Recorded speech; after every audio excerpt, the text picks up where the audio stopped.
Vas-y. Code bienvenue au challenge des moniteurs.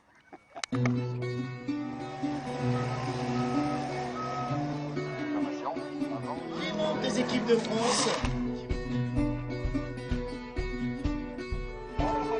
Vous allez participer, les pelotons. C'était pas Nagano.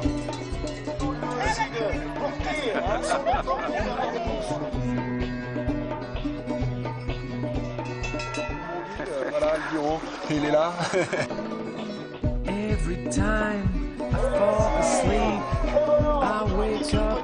C'est que du bonheur, on devrait payer pour venir.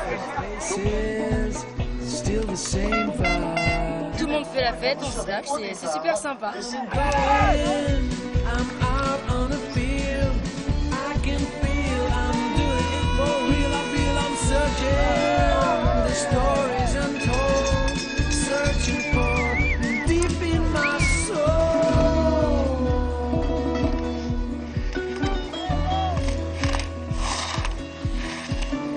Bonjour à toutes, bonjour à tous, c'est un plaisir de vous retrouver pour un nouveau numéro du JT Montagne. Cette semaine, nous sommes dans la station de Châtel, dans le Chablais, à l'occasion du 66e challenge des moniteurs ESF. Mais avant d'en savoir plus sur l'événement et de créer un focus à cette occasion, tout de suite, c'est l'heure de la news. Triste news cette semaine avec l'annonce ce mardi du décès de la jeune championne du monde de freeride snowboard, Estelle Ballet. La Suissesse de 21 ans qui venait de remporter son deuxième titre mondial ce début avril évoluait dans un couloir au-dessus de la commune d'Orsières dans le Valais pour les besoins d'un tournage d'un film quand une avalanche l'a emportée. Pourtant équipée d'un DVA et d'un airbag, elle n'a pas pu être réanimée par l'équipe de secours, pourtant arrivée sur place en à peine quelques minutes. Un drame tragique qui plonge le monde du freeride en deuil et qui rappelle une fois de plus que même bien équipée, la montagne garde sa part d'incertitude. Toujours ici dans la station de Châtel, je vous propose tout de suite un focus sur cette 66e édition du challenge des moniteurs. C'est le dossier de la semaine. Après une ouverture pluvieuse et le décalage de plusieurs épreuves, le challenge des moniteurs renoue avec les éléments qui ont fait son succès. Le soleil, une bonne ambiance et quelques milliers de pulls rouges réunis pour décerner le titre de meilleur moniteur de France et accessoirement pour fêter la fin de saison. C'est surtout une compétition, faut le rappeler, c'est le championnat de France des moniteurs des écoles du ski français. Donc je dirais que c'est aussi notre priorité pour organiser les meilleures courses afin que chaque skieur, chaque moniteur puisse donner le meilleur de soi-même. Effectivement, on est en fin de saison, tout le monde est content de se retrouver. On retrouve les potes de promotion, les jeunes, les gens avec qui on a couru quand on était jeune. Donc oui, on est content de se retrouver. La fin de saison fait qu'on est plus serein. Et puis voilà, donc derrière c'est effectivement festif et je dirais que c'est plutôt le côté communion qui doit prédominer. Pour sa 66e édition, l'événement ne désemplit pas. D'ailleurs, de nombreux professionnels l'ont bien compris et profitent de cette occasion pour tenter un dernier coup de com' de la saison. Ce qui nous a amené à venir ici au Challenge des moniteurs, c'est venir présenter donc une nouvelle activité qui est le Youner, puisque les moniteurs sont un petit peu nos ambassadeurs dans les stations pour la promotion de cette activité. Non, ils sont très ouverts justement à venir voir, à venir essayer. Donc effectivement c'est dans une ambiance de fête, mais c'est vrai que nous on n'est pas très loin, on fabrique les produits sur Annecy, donc c'était tout à fait légitime de venir jusqu'à Châtel qui a deux vallées juste à côté. Plus qu'une simple tradition, le challenge c'est également une véritable manne économique, car ils sont venus de loin et nombreux pour re-remplir la station de Châtel une dernière fois avant la fermeture des pistes. L'ensemble des socio-professionnels sont heureux d'accueillir l'ensemble des moniteurs, des accompagnants, de tous les techniciens qui gravitent autour de l'événement. Ça clôture la saison en beauté, évidemment pour la restauration, pour l'hébergement, pour les bars, pour tous ceux qui ont fait une bonne saison. Ça permet de l'appuyer en finale avec un bouquet supplémentaire, la cerise sur le gâteau on va dire. Au final, ce ne sont pas moins de 5000 pulls rouges qui sont attendus dans la station de Châtel. Un véritable boost de fin de saison pour le village dont la centrale de réservation a enregistré 60% d'occupation de lits cette semaine, contre à peine 30% il y a quelques jours seulement, en période de vacances scolaires. Tout de suite, on va s'intéresser un peu plus en détail à cette fin de saison, notamment au ski de printemps qui est loin de séduire les grandes foules. À quelques jours des fermetures des domaines skiables, rares sont les touristes qui ont fait le déplacement. Même en période de vacances scolaires, les rues, comme les pistes des stations, semblent désertes. Et pour cause, à quelques jours à peine de la fermeture du domaine skiable, rares sont les touristes qui ont fait le déplacement. Et même si les conditions de neige et de soleil sont au rendez-vous, les professionnels prennent leur mal en patience jusqu'aux vacances, se contentant des quelques rares clients de passage. Là, c'est insignifiant, c'est une trentaine ou une quarantaine de paires, quoi. Alors que j'ai un parc de 700 paires. Donc c'est vraiment super calme. C'est dû, je pense, à un peu les gens ont perdu l'habitude peut-être de venir au mois d'avril. Après sur Valmorel, les gens ont l'impression peut-être que c'est une station basse, mais bon, on a quand même des, comme j'ai dit, des super conditions. Donc c'est vraiment dommage, quoi. On pourrait faire nettement mieux. Et pour expliquer cette désertion des pistes avant l'heure, le contexte global de la saison est à prendre en compte.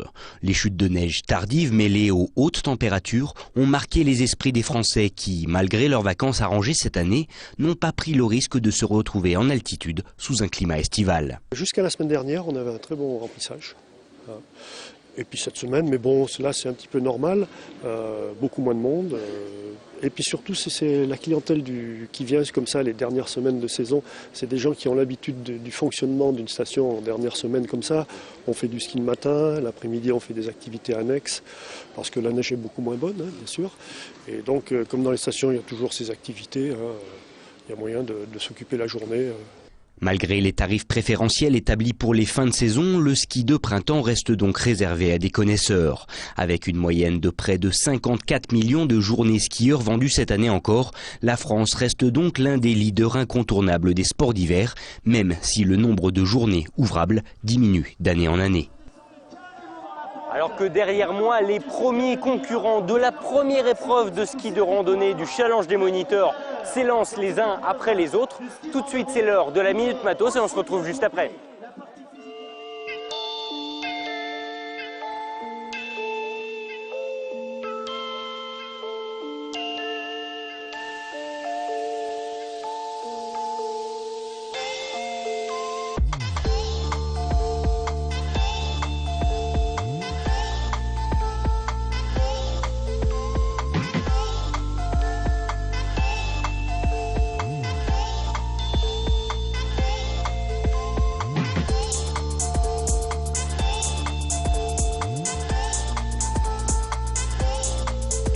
Spécialiste de la spatule sur mesure, la Fabrique du Ski, cette manufacture basée à Saint-Pierre-de-Chartreuse propose désormais le premier service de conception sur mesure de ski de randonnée. Sur une base de ski à 80 mm au patin, la Fabrique vous propose de choisir votre taille, mais aussi l'écart, le noyau, la structure et le top sheet. Vous pourrez ainsi choisir le ski le plus adapté à votre style, plus stable, plus agressif, plus léger. Vous pouvez bien sûr compléter la panoplie avec des fixations adéquates et surtout, vous aurez pour un prix équivalent aux grandes marques, une paire unique en son genre, la vôtre. Tout se passe à partir de leur site internet avec 5 semaines de délai de livraison. Vous pouvez d'ores et déjà vous préparer pour la prochaine saison. Voilà, le JT Montagne, c'est fini pour aujourd'hui. Merci à toutes et à tous de votre attention. On se quitte comme à chaque fois avec les plus belles images du web. Et nous, on se retrouve la semaine prochaine. D'ici là, prudence en montagne. We are in Bilibino. Bilibino Big World here in Siberia, in the very east of Russia. So Bilibino is a very special time for me. You have the new... Juillet 2015, 5 grimpeurs de renommée internationale partent en expédition dans la région du Chukotka, à l'extrémité est de la Sibérie. Leur but est simple, explorer et défricher de nouvelles voies. Au milieu de superbes images de toundra et de grimpes sur des parois vierges de toute trace, vous allez surtout découvrir l'adversaire qu'ils avaient sous-estimé. I think a really nice face climbing. Go left to the left or straight. Yeah. Right. Yeah, it looks nice. Actually, we haven't seen any animals except the mosquitoes. We have many mosquitoes, many aggressive mosquitoes here in base camp. I've been to Greenland before and there was mosquitoes too, but this was incredibly, this was a lot of mosquitoes. So I hope on the wall there will be no mosquitoes anymore. I think we are more or less more than 250 from the bottom, and you see that. It's incredible.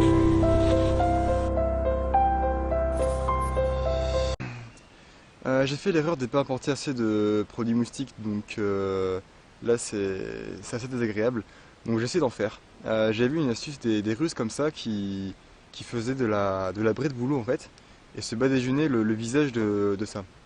Donc j'essaie d'en faire vite fait là, avec quelques canettes trouvées dans le coin.